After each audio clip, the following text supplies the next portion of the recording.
Welcome to Mr. V's World here on V's World on YouTube. Thanks for tuning in for another podcast. And if you haven't already, please subscribe to my channel and rate and comment. It makes me feel awfully good.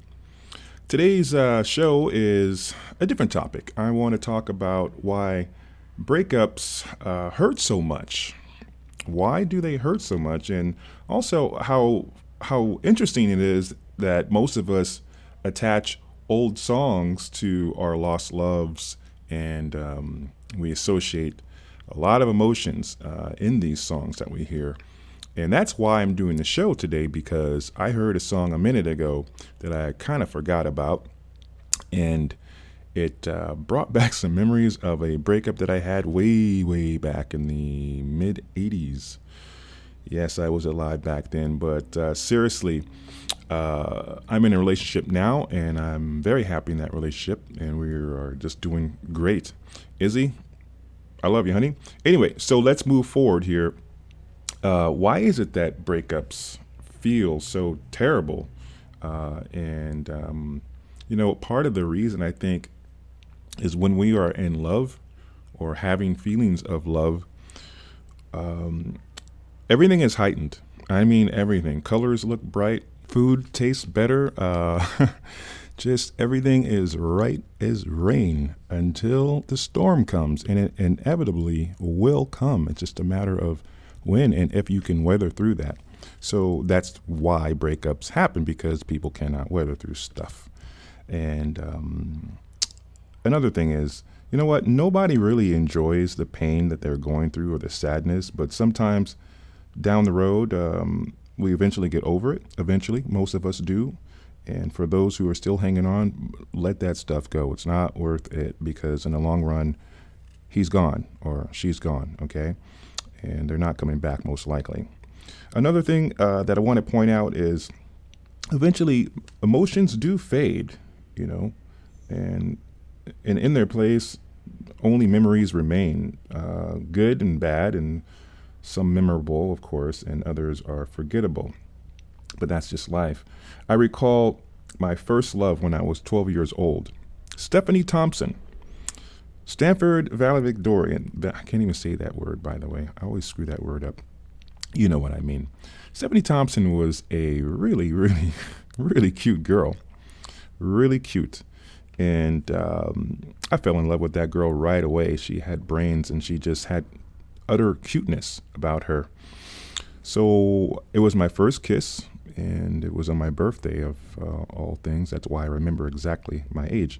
Nonetheless, about, a whopping month later, she broke up with me. I don't even remember why. It's not important, but I do remember the feeling that I had, which was like somebody stuck a jackhammer in my heart and left it there on the on position. It was not nice. So that was my first heartbreak, heartache, puppy love, we call it. But when I was 18, I'll make these stories very brief. I fell in love with a woman that I worked with. Again, love at first sight.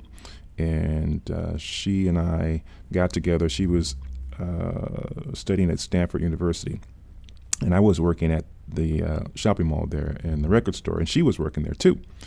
Long story short, we got together, fell in love. It turned out her birthday and my birthday, as we were discussing when I met her, is on the same exact day, same month and same year. So in other words, we were probably born hours apart. So it was this kind of,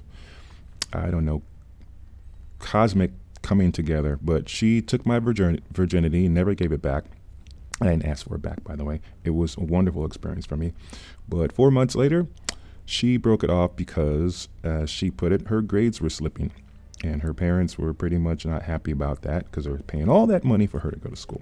So I became a victim of that circumstances. It took me a long time to get over that one, because, come on, the impact of having your virginity taken from a woman you actually are in love with, and it was kind of a perfect situation how that all happened. Not in the backseat of a car or something ridiculous. But anyway, and then, you know what happened to me? A year and a half later, I married somebody, my Dutch wife at the time. And we stayed together for 10 years, and that was not anything awful.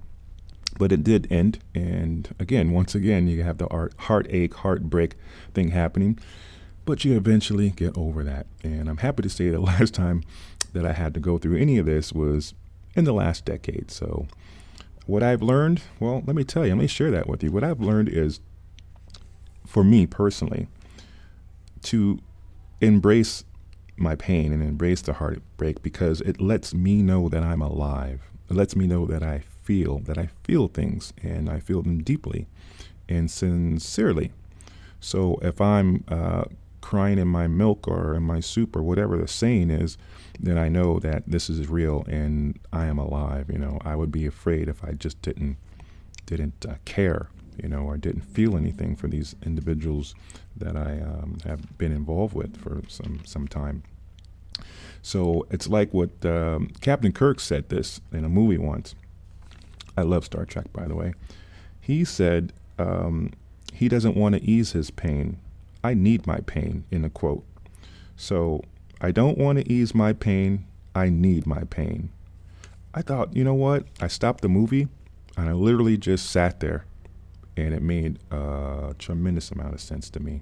And I've embraced that quote ever since, because when you go through the turmoil and the flood of emotions, whether it be divorce or breaking up of a hardcore relationship, the pain aspect will dissipate. It will go away eventually. But you have to go through all the stages. It's like death. I've never died yet, and I will, guarantee you, unless I pay somebody off, and that's not going to happen. But there are stages to death. I don't know them all. I just know one is bargaining, one is anger, and one is eventually acceptance. And I think the same goes. Actually, no, the same goes for breakups, no matter how serious they are. And getting back to the song analogy, for me, each song that brings this type of stuff back to me puts me in a specific place in time. And this is why these love songs especially, can bring back a flood of emotions, because we associate where we were when this song was on, what we were doing, what he said, what she said to me, or the look in the eye, or, things of this nature. And okay. You know what? The song that brought something back to me today was a song called, song by Heart, the rock band from the 70s and 80s.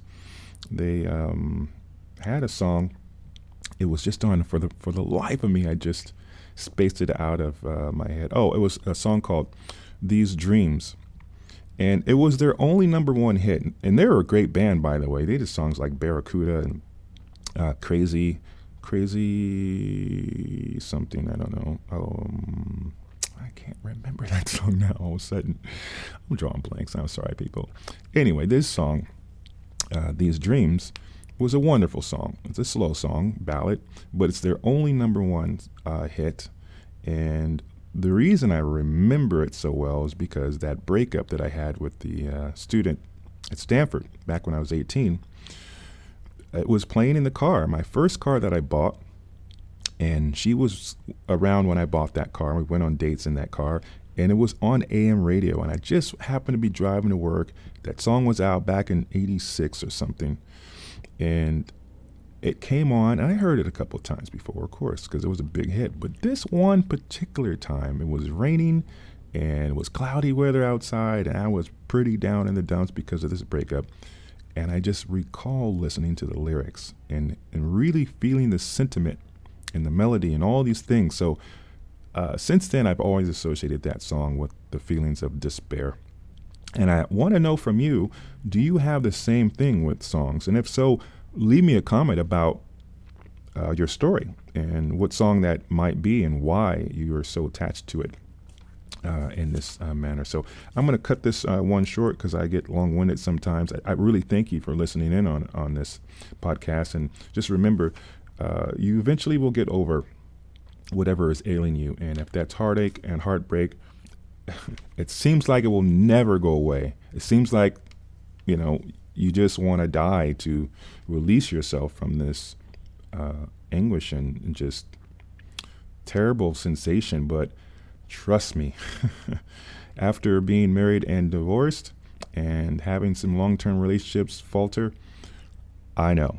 Okay. Mr. V knows. All right. I just want to share that with you. Thanks again for listening to this podcast. And tell a friend, put it on Facebook, and tune in again and drop me a line. I really love to hear from you. Take care.